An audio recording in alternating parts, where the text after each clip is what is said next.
I read reviews. I checked up and down. And planning his wedding, Steve Pontarelli did his homework. The Montrealer says he picked the Sandos Playa Car Resort, about an hour south of Cancun, because the reviews were good.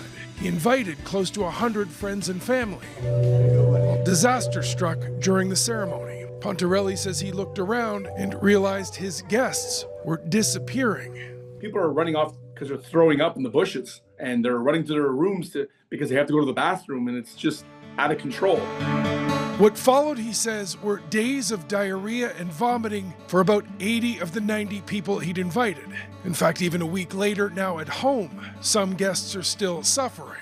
Like, my stomach is still upset. Like, I've been eating soup and smoothies. I can't eat anything solid. Now, there appear to be hundreds hit at the same resort over several weeks. A private Facebook group started just days ago has more than 700 members. In it, people are sharing stories about how water was cut while they struggled with sickness. Then when local authorities shut down the buffet, people had to find food from off the resort on their own. People are also sharing diagnoses. Several have tested positive for parasites, likely from ingesting something.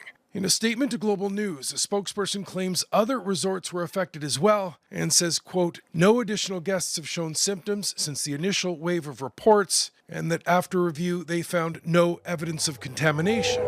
Well, whatever happened, Pontarelli wants his money back. I want full compensation for, first of all, almost killing half of my family. I mean, it's very simple. They ruined the best day of my life. Now, some of the guests protested in the hotel lobby. They say staff tried to force them to sign non-disclosure agreements before leaving. They are instead disclosing as much as possible publicly, so others know what they went through and where. Mike Armstrong, Global News, Montreal.